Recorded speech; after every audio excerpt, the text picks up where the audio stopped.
তোমাদের সবাইকে দাদার ক্লাসরুমে স্বাগতম জানাই। ক্লাস 6 তোমাদের জন্য নিয়ে এসেছি ফাইনাল পরীক্ষা অর্থাৎ থার্ড ইউনিট টেস্টের ভূগোলের মোস্ট ইম্পর্টেন্ট বইভিত্তিক সাজেশন। তোমরা প্রথমতই তোমাদের ভূগোল বইয়ের একদম লাস্টের দিকে চলে এসো। পেজ নাম্বার দেখবে এটা 116 রয়েছে। এখানে তৃতীয় পর্যায়ক্রমিক মূল্যায়নে তোমাদের কোন কোন চ্যাপ্টার রয়েছে দেখে নাও। তৃতীয় পর্যায়ক্রমিক মূল্যায়নে দেখো রয়েছে বায়ু দূষণ, শব্দ দূষণ, আমাদের দেশ ভারত, তারপরে আমাদের দেশ ভারত, তারপরে দেখো মানচিত্র, এখানে জনগত জাতীয় রয়েছে আর কৃষিকাজ রয়েছে। আমরা কিন্তু ডিটেলস অ্যানালাইসিস করব, হ্যাঁ, আর সুন্দর করে পড়বো। টার্গেট কিন্তু আমাদের ভালো রেজাল্ট করা, 1 থেকে 10-এর মধ্যে রোল নাম্বার নিয়ে আসা বা ফার্স্ট হওয়া। ওকে, আমি কিন্তু তার জন্য তোমাদের বইয়ের যে প্রশ্নগুলো সবথেকে ইম্পর্টেন্ট, যেখান থেকে তোমাদের স্যারেরা প্রশ্ন করবে সেগুলোই আমি তোমাদেরকে দেখিয়ে দেবো। আর বাড়িতে মন দিয়ে রিভিশন করবে।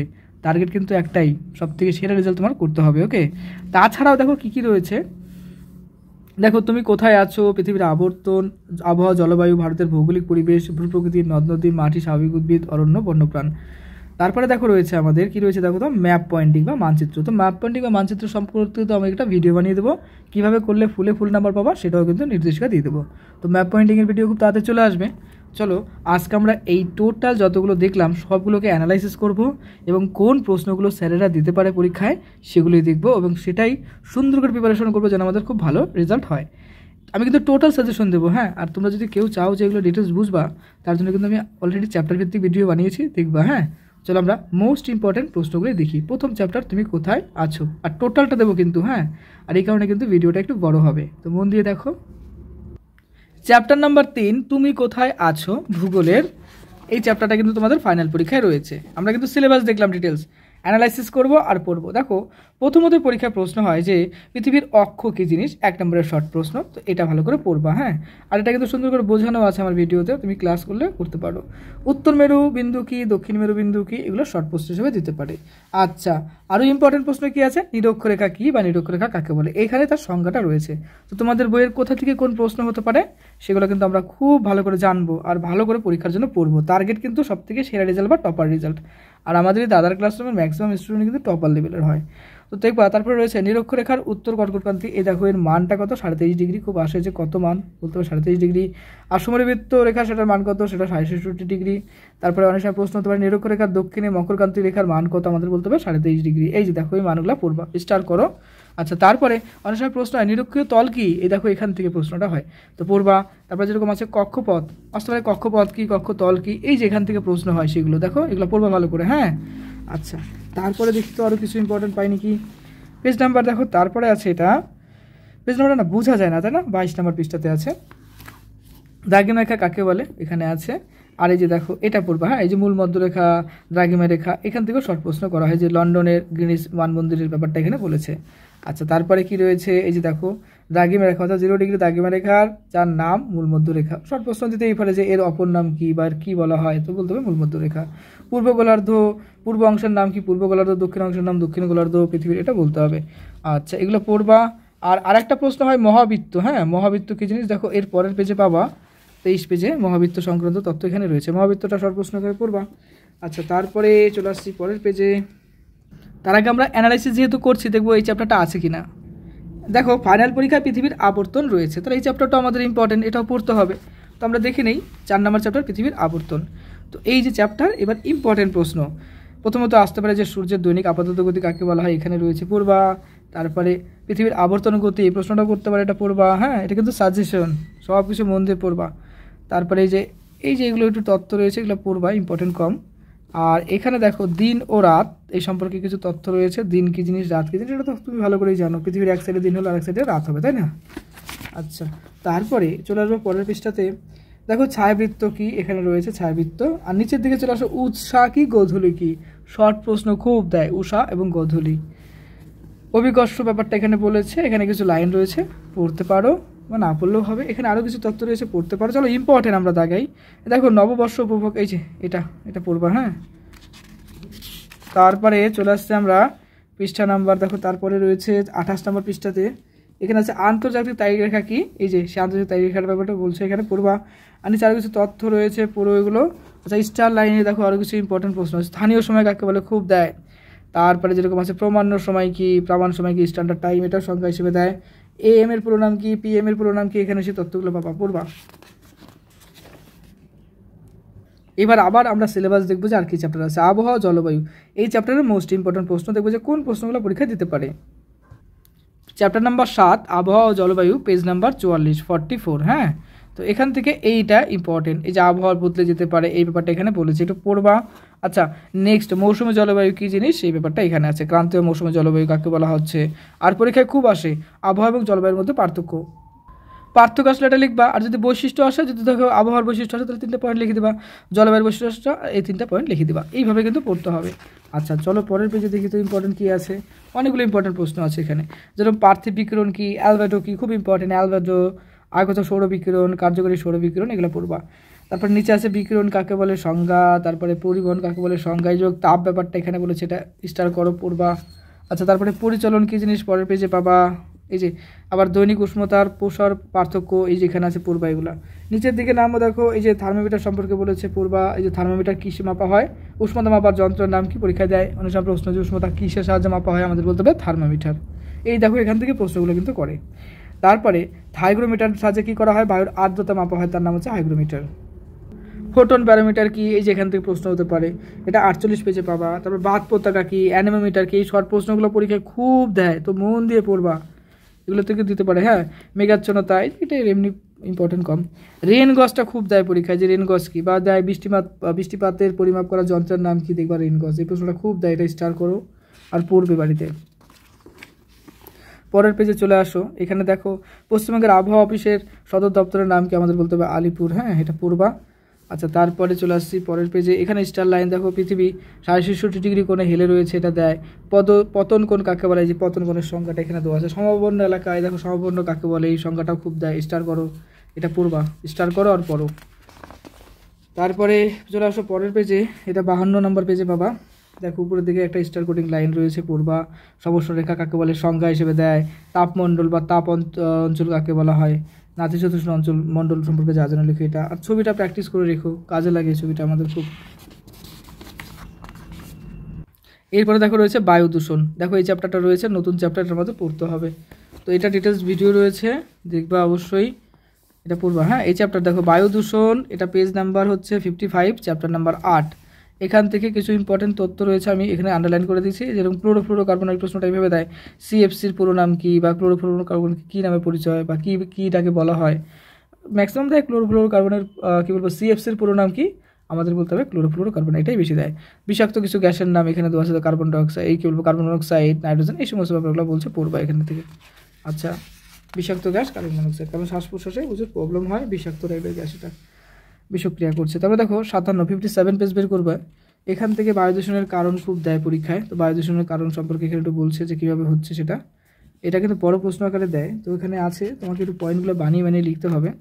তো এটা একটা দেখো, এটা আর এই যে টপিক, এই 3টা মিলিয়ে সুন্দর করে লিখতে হবে। হ্যাঁ, আচ্ছা তারপরে পৃষ্ঠা নাম্বার বের করবে 58 দেখো উপরের দিকে পাবা একটা প্রশ্ন, বায়ু দূষণ প্রতিকারের উপায়গুলো কী কী, খুব আসে 3 নম্বর বা 4 নম্বর বড় প্রশ্ন হিসাবে, বা 5 নম্বর কারে, যে এই পয়েন্টগুলো লিখতে হবে। তখন নেক্সট পেজে চলে আসবা, নেক্সট পেজে দেখো এসি রয়েছে, ফ্রিজ রয়েছে, ওজোন স্তর যে রয়েছে সেটা কীভাবে ক্ষতি হচ্ছে, তার ওজোন স্তর আমাদের কী উপকার করছে, এবং সেটা ক্ষতি হলে কী কী প্রবলেম হতে পারে, তো ওজোন স্তর সম্পর্কে প্রশ্ন দেয়, খুব স্টার করে রাখো পূর্বা।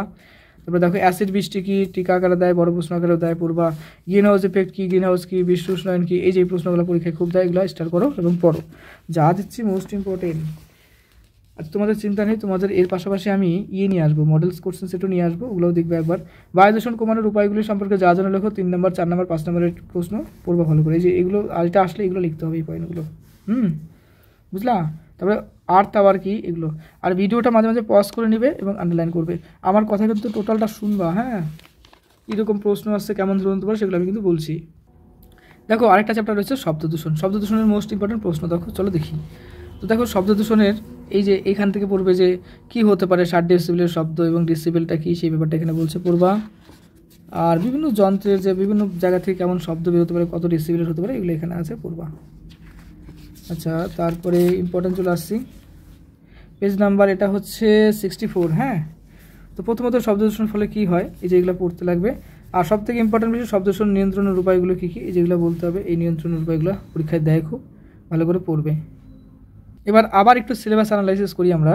দেখো এখানে রয়েছে ভারত ভৌগোলিক পরিবেশ, ভারতের ভৌগোলিক পরিবেশ থেকে রয়েছে ভূ প্রকৃতি, নদ নদী, মাটি, স্বাভাবিক উদ্ভিদ, অরণ্য এবং বন্যপ্রাণ। এইটা আমরা দাগাবো, ইম্পর্টেন্ট দেখবো, তারপরে এই পার্টটা আমরা রেডি করবো। হ্যাঁ, চলো তাহলে এটা আমরা দেখে নিই, ভূ প্রকৃতি, নদ নদী, মাটি, স্বাভাবিক উদ্ভিদ। তো পেজ নাম্বার তুমি পাবা এটা 69, 69 পেজ, একদম অ্যানালাইসিস করে কিন্তু আমরা পড়বো। তো দেখো ভারতের ভূপ্রকৃতি এবং নদ নদী, এই গেল এই টপিকগুলো, এগুলো একটু পড়বা। হ্যাঁ, এখান থেকে প্রশ্ন তেমন হয় না, কিন্তু পড়তে হবে। এবার আমরা চলে আসছি নেক্সট, এখান থেকে মানচিত্র থেকে ম্যাপ পয়েন্টিংয়ের প্রশ্ন হয় এবং সেটা নিয়ে আমি একটা ভিডিও নিয়ে আসবো না, চিন্তা নেই, খালি তুমি মন দিয়ে পড়ো।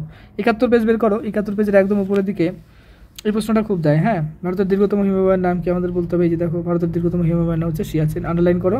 গডেন অস্টিন, এই যে দেখো এগুলো কারাকোরামের সর্বোচ্চ শৃঙ্গের ব্যবস্থাটা বলছে, এগুলো দাগাও। মাউন্ট এভারেস্টে যেটা স্টার করবা, কাঞ্চনজঙ্ঘাটা স্টার করবা। হ্যাঁ, আর এগুলো পর সব পড়ে রাখবা, এগুলো 8 নম্বর প্রশ্ন একাকার সবাই দেয়। পর্বতশৃঙ্গ কী, উপত্যকা কী, পর্বত গ্রন্থি কী। হ্যাঁ, এরপরে চলে আসো পরের পেজে 72 পেজে হিমাচল যেটা কাশ্মীর উপত্যকা বলা হয়, সম্পর্কে 2 নম্বরের প্রশ্ন আসে। শিবালিক সম্পর্কে লেখো, তরাই কি, ডুন কি, এগুলো শর্ট প্রশ্ন আকারে দেয়। আর এই যে দেখো হয়েছে মেঘালয় রাজ্যে কোন কোন রয়েছে, পাহাড় রয়েছে, আমাদের বলতে হবে গারো, খাসি, জয়ন্তিয়া পাহাড়। নিচের দিকে উত্তর ভারতের সমভূমি অঞ্চল তথ্য, ভারতের প্রধান নদীর নাম হচ্ছে গঙ্গা। দেখো এখানে বলেছে ভারতের প্রধান নদীর নাম গঙ্গা, এটা শর্ট প্রশ্ন আকারে দেয়। আচ্ছা, এইবার এখানে কিছু তথ্য পাবো, দেখো গঙ্গা নদী সম্পর্কে কিছু তথ্য এখানে আছে, এগুলো পড়বা। হ্যাঁ, তারপরে দেখো ব্রহ্মপুত্র সম্পর্কে কিছু তথ্য এখানে পাবা, এটাও স্টার করে পড়ে নিও। ওকে, আচ্ছা এরপরে চলে আসো পরের সাথে এক নজরে সিন্ধু নদী, ডিটেলসটা পড়বা, শর্ট প্রশ্ন দিতে পারে। তারপরে পেজ নাম্বার 75 বের করো, 75 থেকে এখানে পড়বা উপদ্বীপীয় মালভূমি অঞ্চল সম্পর্কে এখানে কিছু তথ্য রয়েছে, অনুসারে শর্ট প্রশ্নগুলো দেয়, যেগুলো শর্ট প্রশ্ন আছে, যেগুলো আন্ডারলাইন করা আছে। আর সমগ্র অঞ্চলটি কয়েকটি ভাগে ভাগ করা যায়, সেই ভাগগুলোর নাম কি, ডিটেলস লিখতে হবে। এটা বড় প্রশ্ন আকারে 3 নম্বর বা 4 নম্বর আকারে দেয়। তো প্রত্যেকটা পার্ট পড়বা এবং তার সঙ্গে সঙ্গে এখান থেকে শর্ট প্রশ্ন করা হয়। এক নজরে পশ্চিমঘাট ও পূর্বঘাট পর্বত যেরকম রয়েছে, দেখো পশ্চিমঘাট পর্বতের আরেক নাম কি, শর্ট প্রশ্ন দেয়, এটার নাম হচ্ছে সহ্যাদ্রি। আনাইমালাই পর্বতের দেখো আনাইমুদি, দক্ষিণাত মালভূমির উচ্চতম শৃঙ্গ, এটাও খুব দেয়, উচ্চতম শৃঙ্গের নামকে আনাইমুদি বলতে হবে আমাদের এই ক্ষেত্রে। তো এই তো বিষয় গেল, পড়বা এইভাবে, দেখো ভালো রেজাল্ট হবেই হবে। তারপরে চলে আসছি পরের পেজে, এখানে কিছু তথ্য রয়েছে আমাদের, এগুলো দেখবা এটা কোন দিকে যাচ্ছে না যাচ্ছে, এটা জানার দরকার রয়েছে, ইম্পর্টেন্ট কম। তারপরে এখানে ইম্পর্টেন্ট হিসেবে উপকূল কী, তারপর উপকূলের সমভূমি কী এবং স্টার লাইন কিছু লাইন রয়েছে। দ্বীপপুঞ্জ কী, কয়াল কী, কয়ালটা খুব দেয়, কয়ালকে ভালো করে পড়বা, এই যেগুলো পড়বা। হ্যাঁ, দেখো স্টার করে রাখো। দ্বীপপুঞ্জ সম্পর্কে সব প্রশ্ন দেয় 2 নম্বরের, পড়বা এটা। এরপর দেখো আমাদের সিলেবাসে রয়েছে মাটি, চলো আমরা মাটি সম্পর্কে দেখব। তো ভারতের মাটি, পেজ নাম্বার হচ্ছে এটা 83, পেজ নাম্বার 83 বের করো। তো মাটির সৃষ্টি ব্যাপারটা একটু পড়বা। ওকে, মাটির সৃষ্টিটা একটু পড়ে নিবে। এবার আমরা ইম্পর্টেন্ট প্রশ্ন জানবো, এখান থেকে খুব ইম্পর্টেন্ট প্রশ্ন দেয়। লাল মাটি কি, পলি মাটি কি, কালো মাটি কি, লাল মাটি কি, এই সম্পর্কে প্রশ্ন হয়। লাল মাটি সম্পর্কে লেখো, কালো মাটি সম্পর্কে লেখো, কোথায় পাওয়া যায়। ল্যাটেরাইট মৃত্তিকা খুব দেয়। মরু অঞ্চলের মাটি, এটাও খুব ইম্পর্টেন্ট। পার্বত্য অঞ্চলের মাটি, এগুলো কিন্তু 2 নম্বরের প্রশ্ন আকারে দিতে পারে, তো ভালো করে পড়ে নিও। হ্যাঁ, আচ্ছা তারপরে চলে আসছে আমরা মাটি ক্ষয় সংক্রান্ত কিছু তথ্য রয়েছে, মাটি সংরক্ষণের উপায়গুলি কী কী, বড় প্রশ্ন, এই যেগুলো পড়বা, এগুলো কিন্তু পয়েন্ট আকারে লিখতে হবে। হ্যাঁ, এবার আবার দেখো রয়েছে স্বাভাবিক উদ্ভিদ, এখান থেকে প্রশ্ন আমাদের কি ইম্পর্টেন্ট রয়েছে। তো স্বাভাবিক উদ্ভিদ প্রথমত দেখো ভারতের স্বাভাবিক উদ্ভিদের মধ্যে পেজ নাম্বার এটা 87, মানে তার পরের পেজে আছে। তো এখানে অনেক তথ্য পাবা, এই যে এগুলো পড়বা, একটু ভালো করে রিডিং পড়ে নেবা। আচ্ছা, এখান থেকে উপকূলীয় ম্যানগ্রোভ অরণ্য বা লবণাম্য উদ্ভিদ সম্পর্কে খুব দায় দিলে পারে, যে প্রাকৃতিক পরিবেশ, তার কী কী গাছ পাওয়া যায়, এগুলো একটু পড়ে রাখবে। এখান থেকে প্রশ্ন হয়, বড় প্রশ্ন আসলে 3টাই লিখে দেবে একসাথে, আর যদি শর্ট প্রশ্ন আসে যে কী কী গাছ পাওয়া যায়, তখন এই গাছগুলোর নাম লিখে দেবা। ওকে, তারপরে চলে আসছে পরের পেজে, দেখো এখান থেকে খুব ইম্পর্টেন্ট কিছু তথ্য, অরণ্য আমাদের বন্ধু কেন, কী কী উপকার করে, সেই উপকারগুলো এখানে লেখা আছে, সবটা পড়তে হবে এবং বানিয়ে লিখতে হবে, বড় প্রশ্ন। অরণ্য সংরক্ষণের ক্ষেত্রে আমাদের কীভাবে অরণ্য সংরক্ষণ করবো, এই যে গাছ লাগিয়ে। বিশ্ব পরিবেশ দিবস, এই দেখো 5 জুন, খুব ইম্পর্টেন্ট, এটা খুব ইম্পর্টেন্ট। দেখো এখানে বিশ্ব অরণ্য দিবস 21 মার্চ বলছে এখানে, তার মানে বোঝা গেল যে পরিবেশ দিবস যেটা আছে সেটা 5 জুন, আর অরণ্য দিবস যেটা সেটা কিন্তু 21 মার্চ। অরণ্য দিবস আলাদা আর পরিবেশ দিবসটা কিন্তু আলাদা, এই ডেট দুটো কিন্তু খুব ইম্পর্টেন্ট আসে। চলে আসছি নেক্সট পেজে আরও কিছু ইম্পর্টেন্ট, সবুজ বাহিনীর ভেষজ বাগান, এখান থেকে অনেক সময় প্রশ্ন দেয় যে বাসকের উপকারিতা কি, নিমের উপকারিতা কি, তারপরে তুলসীর উপকারিতা কি, এগুলো সবগুলো পড়ে রাখতে হবে। সিংকোনা কোনটা দেবে এখান থেকে, তো তার জন্য সবগুলো পড়ে রাখবা। শর্ট প্রশ্ন আকারে অনেক সময় 2 নম্বর প্রশ্নও দেয়, বুঝলা তো? আচ্ছা, আবার একটু সিলেবাস নিয়ে অ্যানালাইসিস করি। দেখো রয়েছে অরণ্য এবং বন্যপ্রাণ, এটাও আমাদের পড়তে হবে। আমাদের কিন্তু টোটালটা খুঁটে আমরা কিন্তু পড়বো এবং কোথা থেকে প্রশ্ন হতে পারে সেটা ডিটেলস জানবো এবং একটা ভালো রেজাল্ট করবো, তার জন্য আমাদের অ্যানালাইসিস। অরণ্য এবং বন্যপ্রাণ, পেজ নাম্বার এটা দেখো পাবা 92 পেজে পাবা। 92 পেজের এখানে দেখো অরণ্য বন্যপ্রাণ, এগুলো একটু পড়বা, জানার জন্য দরকার রয়েছে। আমরা চলে আসছি নেক্সট পেজে। এখানে বিশেষ কথাতে সংরক্ষিত অরণ্য কাকে বলে, সংজ্ঞা দেয়, টিকা দেয়। সুরক্ষিত অরণ্য কাকে বলা হয়, অভয়ারণ্য কি, এই যেগুলো সংজ্ঞা, জাতীয় উদ্যান, তারপরে এখানে আরও কিছু তথ্য রয়েছে। এবার আরেকটু তথ্য আমরা জানবো। দেখো আমাদের দেশ ভারতের কৃষিকাজ, এখান থেকে কি প্রশ্ন ইম্পর্টেন্ট রয়েছে। পেজ নাম্বার বের করবা তুমি, এটা 94 পেজ বের করো। 94 পেজে দেখো ভারতের কৃষিকাজ যেটা রয়েছে, ভারতের উৎপাদিত ফসল সম্পর্কে তো রয়েছে, যেরকম পানি ফসল কি, তন্তু ফসল কি, এগুলো স্টার করো, পড়বা। বিশেষ পদ্ধতি যেরকম ঝুম চাষটা 2 নম্বরের প্রশ্ন বা 1 নম্বর প্রশ্ন হিসেবে খুব দেয়, ভালো করে পড়বা, খুব ইম্পর্টেন্ট প্রশ্ন। হ্যাঁ, তারপরে যেরকম এখানে কিছু প্রশ্ন পাবো। দেখো প্রধান ফসল ধান, তারপরে যেরকম মিলেট কি, মিলেটের ব্যাপারটা যেখানে বলছে, মিলেটের 3টা টপিক এখানে লেখা আছে এবং সেই সংক্রান্ত কিছু তথ্য এখানে দেওয়া আছে। মিলেট কিন্তু খুব দেয়, মিলেটটা ভালো করে পড়বা। আর প্রধান ফসল ধান এই টপিকটার উপর কিছু তথ্য রয়েছে, পড়বা। ওকে, শর্ট প্রশ্ন দেয়, বড় প্রশ্ন দেয়। আচ্ছা, তারপরে আরও কী কী প্রশ্ন হতে পারে আমি লিখিয়ে দিলাম। সোনালী তন্তু তার নাম কি, অনুসার প্রশ্ন দেয়, আমাদের লিখতে হবে পাট। বাগিচা ফসলের নাম কি, আমাদের লিখতে হবে চা। হ্যাঁ, পড়বা এগুলো। এবার আমরা আরেকটু অ্যানালাইসিস করবো। দেখো রয়েছে আমাদের দেশ ভারতের জনজাতি, এখান থেকে কিছু প্রশ্ন আমাদের করা হবে তৃতীয় পর্যায়ক্রমিক বা ফাইনাল পরীক্ষাতে। চলো দেখে নেই ভারতের জনজাতির থেকে ইম্পর্টেন্ট প্রশ্ন। ভারতের জনজাতির থেকে এখানে ভারতের আদি গোষ্ঠী যারা আছে তাদের নামগুলো রয়েছে, এগুলো পড়বা। এই যেখানে কী কী আছে, যেরকম মধ্যপ্রদেশে রয়েছে, হিমাচল প্রদেশে রয়েছে, সেই সমস্ত আদি গোষ্ঠীদের কী বলা হয়, এখান থেকে একটু পড়ে রাখবা, জানার দরকার রয়েছে। যেরকম এই যে এখান থেকে শর্ট প্রশ্ন করা হয়, নীলগিরি পাহাড়ি অঞ্চলে যারা আদিবাসী রয়েছে, আদি নিবাসী, তাদেরকে কী বলা হয়, আদি গোষ্ঠী, তাদের টোটো তামিল বলা হয়। সব প্রশ্ন হয় যে টোটো কোথায় কোথায় পাওয়া যাবে, টোটোরা কোথায় থাকে বা তামিলরা কোথায় থাকে, এই প্রশ্নগুলো অনেক সময় শর্ট প্রশ্ন আকারে করা হয়। আচ্ছা, পড়বা এগুলো। হ্যাঁ, এই যেগুলো। তারপরে আমরা চলে আসছি, দেখো এই যে দেখো পাঞ্জাব, গুজরাট, আসাম, এই সমস্ত রাজ্যের ক্ষেত্রে ভারতের প্রধান ভাষা বাংলা। এই যে দেখো বিভিন্ন রাজ্যের ক্ষেত্রে বিভিন্ন রকম তথ্য আমরা পাবো এখানে। ছবি ম্যাপ পয়েন্টিংও আসে, ম্যাপ পয়েন্টিং আমি এক্সট্রা ভিডিও করে দেবো না, চাপ নাই। আচ্ছা, তারপরে আমরা চ্যাপ্টার নাম্বার দেখো 5 মানচিত্র, এটাই আমাদের লাস্ট। তবে এখান থেকে ম্যাপ পয়েন্টিংয়ের অনেক সময় অনেক স্কুলে ম্যাপ পয়েন্টিং দেওয়া হয়, তো ম্যাপ পয়েন্টিংয়ের একটা এক্সট্রা ভিডিও করবো, সেটা তো গেলোই। আর ম্যাপ পয়েন্টিং বলে মানচিত্র বলে একটা চ্যাপ্টার রয়েছে, এখান থেকে কিছু প্রশ্ন হবে, শর্ট প্রশ্ন তো বড় প্রশ্ন, আমরা সেগুলো দেখবো কী ইম্পর্টেন্ট। যেমন প্রাকৃতিক মানচিত্র কাকে বলা হয়, বিশ্বভিত্তিক মানচিত্র কাকে বলা হয়, রাজনৈতিক মানচিত্র কাকে বলা হয়, এই সংখ্যাগুলো পড়বা। তারপরে নিচে আরও কিছু তথ্য রয়েছে, দেখো এগুলো স্টার করো, আর ইম্পর্টেন্ট। আর এখানে কিছু তথ্য পাবা, যেরকম ধরো পৃথিবীর সম্বন্ধে জানার মানচিত্র আমরা কেন ব্যবহার করবো, তার লাভটা কি, এই লাভটা হচ্ছে এখানে বলে দিচ্ছে যে কী কাজে আমাদের ব্যবহার করতে পারে। এই প্রশ্নটা খুব দেয়, কার্টোগ্রাফি কি, এই যে দেখো কার্টোগ্রাফি আছে, যে মানচিত্র যে অঙ্কন করছে সেই অঙ্কন করার বিদ্যাকে আমরা কার্টোগ্রাফি বলবো। এর পরের পেজে রয়েছে, পেজ নাম্বার এটা হচ্ছে 106, বড় স্কেল মানচিত্র কি, তারপর ছোট স্কেল মানচিত্র কি, এই দেখো মানচিত্রের ব্যবহৃতা এখানে বলে দিয়েছে, এগুলো স্টার করবা, পড়বা বাড়িতে। এরপরে 109 পেজ, এখান থেকে কিছু ইম্পর্টেন্ট প্রশ্ন। প্রচলিত এবং প্রথাগত প্রতীক চিহ্ন সম্পর্কে একটু বলছে, যে মানে মানচিত্রে আমরা যে বিভিন্ন রকম, যেরকম জল বোঝাতে কোন কালার ব্যবহার করা হয়, সমভূমি বা বন্যপ্রাণীর জন্য কোন কালার ব্যবহার করা হয়, এখানে সেই ব্যাপারটা একটু বলছে, পড়বা। তো এখান থেকে ইম্পর্টেন্ট প্রশ্ন তেমন হয় না বললেই চলে, মোস্ট ইম্পর্টেন্ট প্রশ্নগুলো কিন্তু আমরা সামনের দিকে দেখে নিলাম। তো যেগুলো প্রশ্ন হওয়ার সম্ভাবনা রয়েছে সম্পূর্ণটাই দিলাম। এরপর তোমাদের মডেল কোশ্চেন সেট নিয়ে আসবো এবং তোমাদের ক্লাসের বইভিত্তিক প্রায় প্রত্যেকটা সাবজেক্ট দেওয়া হয়ে গেছে, সেগুলো বের করো এবং দাগাও এবং মন দিয়ে সেগুলোকে রিভিশন করো। দেখো আমাদের দাদার ক্লাসরুমের ম্যাক্সিমাম স্টুডেন্ট কিন্তু টপার, তারা বইভিত্তিক সাজেশন পড়ে, আর বইভিত্তিক সাজেশন পড়েই কিন্তু বেশিরভাগ স্টুডেন্ট ভালো রেজাল্ট করে, কারণ পরীক্ষায় যে প্রশ্নগুলো হয় কিনা সেগুলো তো বই থেকে হয় ম্যাক্সিমাম, তাই না? তার জন্য বইটাকে ভালো করে খুঁটে খুঁটে পড়ো। এবার বইটার কোন পার্টগুলো, কোন প্রশ্নগুলো ইম্পর্টেন্ট, তার জন্য কিন্তু আমাদের এই বইভিত্তিক সাজেশন। তো মন দিয়ে পড়ো, তোমার কাছে আমি খুব ভালো একটা রেজাল্ট চাই। আর পরীক্ষার পরে কিন্তু কমেন্টে অবশ্যই বলবে যে কেমন রেজাল্ট হলো। তোমরা অনেকেই কমেন্ট করে বলো যে আমি ফার্স্ট হয়েছি, 90% নাম্বার পেয়েছি, বাস অবশ্যই আমাকে জানাবা। আর তোমাদের ক্লাসে সব সাবজেক্ট বইভিত্তিক সাজেশন দিয়ে দিয়েছি, অবশ্যই দেখে নাও, মন দিয়ে পড়ো। আর একটা বিষয়, দাদার ক্লাসে নতুন হলে অবশ্যই কিন্তু সাবস্ক্রাইব করে দিও, হ্যাঁ। আর এই ভিডিওটা তুমি অবশ্যই তোমার প্রিয় বন্ধু বান্ধবের মধ্যে শেয়ার করে দিও।